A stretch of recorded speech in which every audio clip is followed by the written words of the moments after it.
America ने Iran के 3 प्रमुख परमाणु ठिकाने पे भारी बमबारी की, पर सोशल मीडिया पे एक दावा किया जा रहा है कि ऑपरेशन मिडनाइट हैमर के दौरान ईरान के खिलाफ विमान लॉन्च करने के लिए अमेरिका ने भारतीय हवाई क्षेत्र का इस्तेमाल किया था। आज इंडिया एट 9 में बात करेंगे इस दावे के बारे में और आपको बताएंगे कि कितना सच है ये दावा। साथ ही जानिए पहलगाम में जिहादी मेहमानों के मेजबान को अरेस्ट कर लिया गया है, उन्होंने पहलगाम हमले के बारे में क्या बताया। इसके बाद बात करेंगे कि पाकिस्तान ने ईरान के खिलाफ अमेरिका को क्या अपना एयरबेस और पोर्ट दे दिया है, और अंत में जानिए केरल में खड़े F-35 के बारे में, और भारत ने ब्रिटेन को कौन सा ऑफर दिया था जिसे ब्रिटेन ने ठुकरा दिया। तो चलिए खबरों का सिलसिला शुरू करते हैं। नमस्कार, मेरा नाम है यश कपूर, आप देख रहे हैं इस समय इंडिया एट 9। क्या ऑपरेशन मिडनाइट हैमर में ईरान पर कहर ढाने के लिए अमेरिका ने भारत के एयरपोर्ट और एयरबेस का इस्तेमाल किया था? जानिए सच। अमेरिका ने ईरान के 3 प्रमुख परमाणु ठिकाने पर भारी बमबारी की। अमेरिका ने इस ऑपरेशन को मिडनाइट हैमर का नाम दिया। इसके जवाब में ईरान ने इजराइल में कई मिसाइलें दागी। ईरान ने तेल अवीव समेत कई शहरों में भारी तबाही मचाई। लेकिन इन सब में कई सोशल मीडिया अकाउंट्स हैं जो ये दावा कर रहे हैं कि ऑपरेशन मिडनाइट हैमर के दौरान ईरान के खिलाफ विमान लॉन्च करने के लिए अमेरिका ने भारतीय हवाई क्षेत्र का इस्तेमाल किया था। पीबीआई ने रविवार को सोशल मीडिया पर चल रहे इन दावों की तहकीकात की और सभी अफवाहों को खारिज कर दिया। सरकारी एजेंसी ने स्पष्ट रूप से कहा कि ये सभी दावे झूठे हैं। पीआईबी ने ऑफिशियल बयान में कहा, कई सोशल मीडिया अकाउंट्स ने दावा किया है कि ऑपरेशन मिडनाइट हैमर के दौरान ईरान के खिलाफ विमान लॉन्च करने के लिए अमेरिका ने भारतीय हवाई क्षेत्र का इस्तेमाल किया था। यह दावा फर्जी है।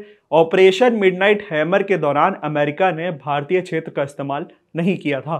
दरअसल हाल ही में सोशल मीडिया पे कुछ पोस्ट जो है वायरल हो रहे हैं जिनमें यह दावा किया जा रहा है कि अमेरिकी फाइटर जेट्स और सैन्य विमानों ने भारतीय हवाई क्षेत्र का इस्तेमाल किया था और उसने इसी के जरिए ईरान पे हमला किया।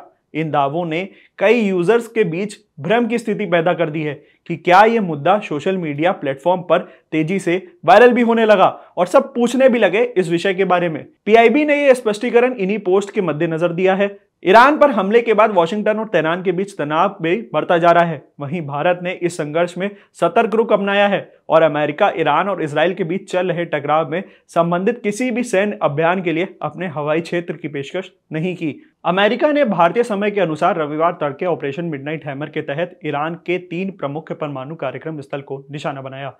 ईरानी संसद में अमेरिकी हमले के मद्देनजर स्ट्रेट ऑफ हर्मोस को बंद करने की मंजूरी दे दी गई। वहीं एक ईरानी संसद सदस्य ने अमेरिकी राष्ट्रपति डोनाल्ड ट्रंप को चेतावनी देते हुए कहा कि अमेरिका ताबूतों के बड़े पैमाने पर बनाने का आदेश अब दे दे। अब रुक करते हैं अपनी दूसरी खबर की ओर कि पहलगाम में जिहादी मेहमानों के मेजबान अरेस्ट कर लिए गए हैं। एनआईए ने 2 लोगों को पकड़ा है, इन्होंने ही आतंकवादियों को छुपाया था। जानिए क्या सामने आया है। पहलगाम हमले के मामले में एक बड़ी सफलता हासिल करते हुए राष्ट्रीय जांच एजेंसी ने 2 लोगों को गिरफ्तार कर लिया। इन लोगों ने उनकी मदद की जिन्होंने इस भयानक हमले को अंजाम दिया। इसमें 26 निर्दोष पर्यटक मारे गए थे और 16 अन्य रूप से घायल भी हो गए थे। एनआईए ने 2 ऐसे लोगों को गिरफ्तार किया है जिन्होंने इस हमले में शामिल पाकिस्तानी आतंकवादियों को जानबूझकर पनाह दी थी। इस हमले में निर्दोष लोग मारे गए थे और जिसमें से ज्यादातर यात्री आए थे। असल में गिरफ्तार किए गए दोनों व्यक्ति परवेज अहमद और बशीर अहमद पहलगाम इलाके के ही रहने वाले हैं। एनआईए के मुताबिक इन दोनों ने हमले से पहले हिल पार्क इलाके में एक मौसमी झोपड़ी में 3 आतंकवादियों को छुपाया था। यह आतंकवादी प्रतिबंधित आतंकी संगठन एलईटी से जुड़े हुए हैं। दोनों आरोपियों ने न केवल इन्हें आश्रय दिया था बल्कि खाना सामान पूरी तरह से मदद की थी। साथ ही जांच में यह भी सामने आया है कि आतंकियों ने हमले के दिन लोगों की धार्मिक पहचान देखकर ही उनको चुन चुनकर मारना शुरू किया था, जिससे यह हमला किया गया और यह बहुत भयानक रूप में आया सामने। एनआईए ने इस मामले में गैरकानूनी गतिविधि रोकथाम अधिनियम 1967 की धारा 19 के तहत कार्रवाई करते हुए दोनों को गिरफ्तार किया। पहलगाम हमले की जांच तेजी से बढ़ रही है। इससे पहले एनआईए ने कश्मीर घाटी में लगभग 20 ऐसे लोगों की पहचान की थी जो आतंकवादियों को मदद कर रहे थे, उनका सहयोग कर रहे थे। एजेंसी ने साफ किया है कि यह जांच सिर्फ आतंकियों तक सीमित नहीं रहेगी बल्कि उन्हें पनाह और समर्थन देने वालों के भी चेहरे को बेनकाब किया जाएगा। अब बात करते हैं अपनी तीसरी खबर की ओर कि पाकिस्तान ने ईरान के खिलाफ अमेरिका को क्या अपना एयरबेस और पोर्ट दे दिया था। पाकिस्तान ने ईरान के खिलाफ अपने एयरबेस और पोर्ट को अमेरिका को देने का सौदा कर लिया है। इससे पाकिस्तान की नेशनल असेंबली में जमकर बवाल मच गया है। दावा किया जा रहा है कि हाल ही में अमेरिका के राष्ट्रपति डोनाल्ड ट्रंप और पाकिस्तान के आर्मी चीफ असीम मुनीर के साथ मुलाकात हुई और दोनों के बीच एक डील भी हुई जिसमें पाकिस्तान ने अपने आर्मी बेस और पोर्ट को ईरान के खिलाफ इस्तेमाल करने के लिए अमेरिका को देने की हामी भर दी थी। यह आरोप एक पाकिस्तानी सांसद ने लगाया है। इसमें पाक की सियासत में भी उबाल आ गया है। पाकिस्तानी सेनेटर ने माना कि पाकिस्तान यूएस को अपना बेस दे रहा है ताकि ईरान पर हमला किया जा सके।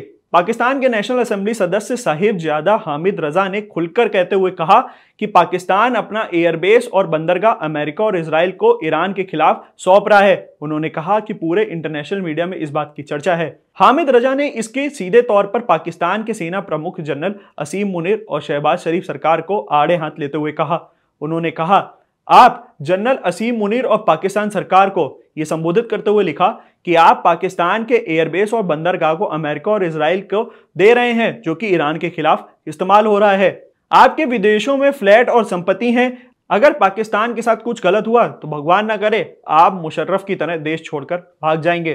पाकिस्तान का यह हाल तब है जब हाल ही में पीएम शहबाज शरीफ ईरान से दोस्ती गहरी करने के लिए तेहरान गए हुए थे। इस दौरान उन्होंने ईरान को अपना भाई बताया। इतना ही नहीं, उन्होंने हर तरह से पाकिस्तान को ईरान के लिए जरूरत वक्त में खड़े होने का वादा भी किया, मगर अब वही पाकिस्तान अपने दोस्त ईरान की पीठ में छुरा भोग रहा है। साहिबजादा हामिद रजा ने संसद में यह सवाल उठाकर हंगामा मचा दिया। उनका यह बयान पाकिस्तान में सुरक्षा और कूटनीतिक सत्ताधारियों की नीतियों पर गंभीर सवाल खड़ा करता है। उन्होंने मुस्लिम देशों से अपील की है कि वह संयुक्त राष्ट्र में प्रवक्ताओं और अंतर्राष्ट्रीय कानून के तहत इजराइल के खिलाफ दंडात्मक कार्रवाई के प्रयासों को और अधिक मजबूत करें।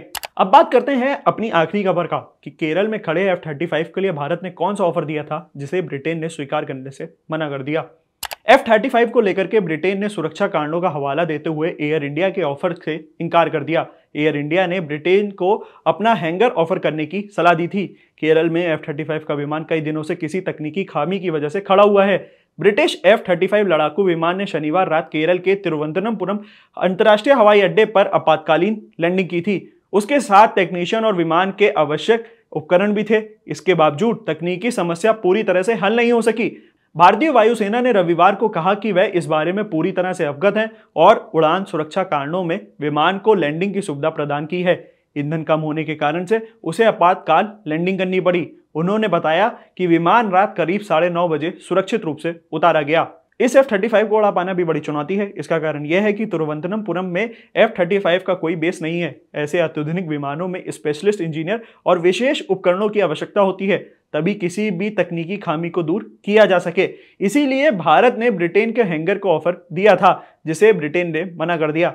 सूत्रों का कहना है कि ब्रिटेन को डर है कि एयर इंडिया के हैंगर में रखने से कहीं इसके पार्ट्स और टेक्निक लीक ना हो जाए। आमतौर पर अमेरिका और ब्रिटेन जैसे देश अपने ऐसे गेम चेंजर्स विमानों को किसी तीसरे देश को नहीं देते और वहां पे छोड़ना भी पसंद नहीं करते। उनका सबसे बड़ा डर यह होता है कि F-35 की तकनीक कहीं लीक ना हो जाए। इससे भी बड़ी बात यह है कि इस विमान को लेकर के यह दावा किया जाता है कि इसे रडार में पकड़ा नहीं जा सकता। बावजूद इसके भारतीय वायुसेना की integrated air command and control system, जिसे IACCS भी कहते हैं, उसने इसे F-35 को रडार में डिटेक्ट कर लिया था। यह भारतीय सुरक्षा प्रणाली की ताकत को दर्शाता है। ब्रिटेन इसे भी डरा हुआ है। सूत्रों का कहना है कि ब्रिटेन चाहता है कि केरल में खड़े उसके F-35 विमान को खुले में ही रखा जाए। इसके साथ ही उसे 24 घंटे कैमरे की निगरानी में रखा जाए, जिससे वो देख सके कि उसके विमान के साथ कोई छेड़छाड़ नहीं की जा रही। साथ ही विमान के पास सुरक्षा के भी पुख्ता प्रबंध किए जाए। भारत इस तरह की मदद ब्रिटेन नेवी की भी अभी कर रहा है। हैंगर की अतिरिक्त मदद भी ब्रिटेन को ऑफर की गई थी, पर उसने मना कर दिया। विमान में कुछ खामी आने की वजह से यह अभी भी तिरुवनंतपुरम एयरपोर्ट पे खड़ा हुआ है। तमाम ऐसी न्यूज के वीडियोस के लिए बने रहे हमारे साथ। देखते रहिए इंडिया.com। कैमरे के पीछे थे हमारे साथी विक्रांत।